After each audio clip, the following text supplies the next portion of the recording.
जय श्री कृष्णा। आपका दीपशिखा के चैनल में स्वागत है।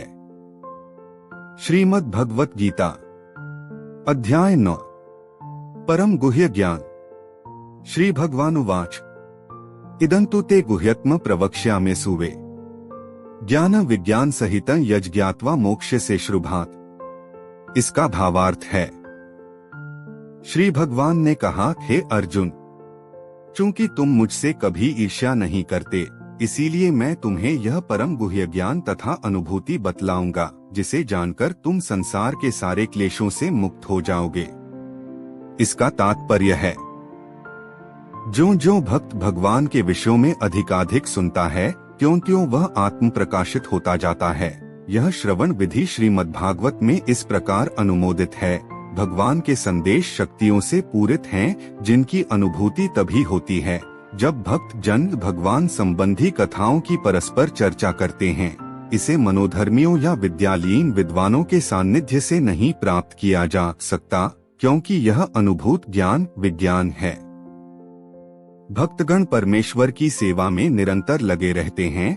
भगवान उस जीव विशेष की मानसिकता तथा निष्ठा से अवगत रहते हैं जो कृष्ण भावना भावित होता है, और उसे ही वे भक्तों के सानिध्य में कृष्ण विद्या को समझने की बुद्धि प्रदान करते हैं।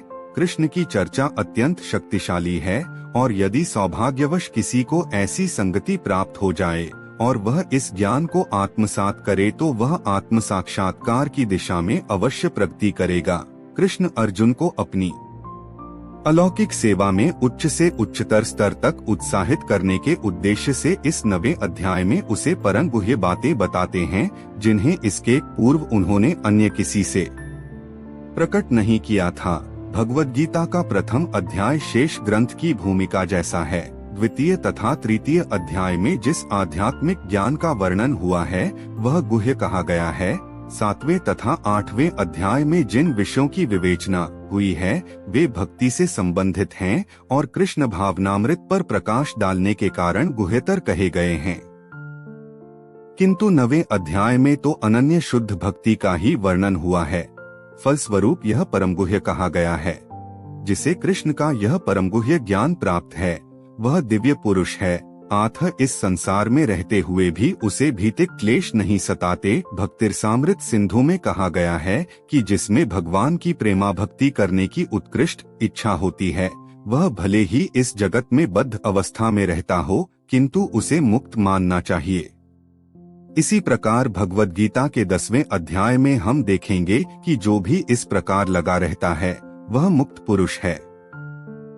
इस प्रथम श्लोक का विशिष्ट महत्व है, इदं ज्ञानम, यह ज्ञान शब्द शुद्ध भक्ति के द्योतक हैं, जो नी प्रकार की होती है: श्रवण, कीर्तन, स्मरण, पाद सेवन, अर्चन, वंदन, दास्य, सख्य तथा आत्मसमर्पण। भक्ति के इन्हीं तत्वों का अभ्यास करने से मनुष्य आध्यात्मिक चेतना अथवा कृष्ण भावनामृत तक उठ पाता है।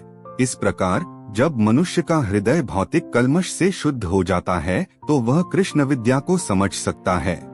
केवल यह जान लेना कि जीव भीतिक नहीं है पर्याप्त नहीं होता। यह तो आत्मानुभूति का शुभारंभ हो सकता है, किंतु उस मनुष्य को शरीर के कार्यों तथा उस भक्त के आध्यात्मिक कार्यों के अंतर को समझना होगा, जो यह जानता है कि वह शरीर नहीं है। 7वें अध्याय में भगवान की ऐश्वर्यमयी शक्ति, उनकी विभिन्न शक्तियों परा तथा अपरा तथा इस भौतिक जगत का वर्णन किया जा चुका है। अब 9वें अध्याय में भगवान की महिमा का वर्णन किया जाएगा। इस श्लोक का अनसुईवे शब्द भी अत्यंत महत्वपूर्ण है।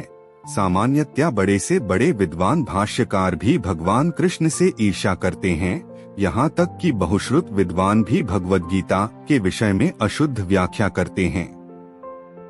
चूंकि वे कृष्ण के प्रति ईर्ष्या रखते हैं, अतः उनकी टीकाएं व्यर्थ होती हैं। केवल कृष्ण भक्तों द्वारा की गई टीकाएं ही प्रामाणिक हैं। कोई भी ऐसा व्यक्ति जो कृष्ण के प्रति ईर्ष्यालु है, न तो भगवद गीता की व्याख्या कर सकता है, न पूर्ण ज्ञान प्रदान कर सकता है। जो व्यक्ति कृष्ण को जाने बिना उनके चरित्र की आलोचना करता है, वह मूर्ख है। अतः ऐसी टीकाओं से सावधान रहना चाहिए, जो व्यक्ति यह समझते हैं कि कृष्ण भगवान हैं और शुद्ध तथा दिव्य पुरुष हैं, उनके लिए ये अध्याय लाभप्रद होंगे। गीता का अगला अध्याय सुनने के लिए चैनल को लाइक, शेयर और सब्सक्राइब जरूर करें। धन्यवाद।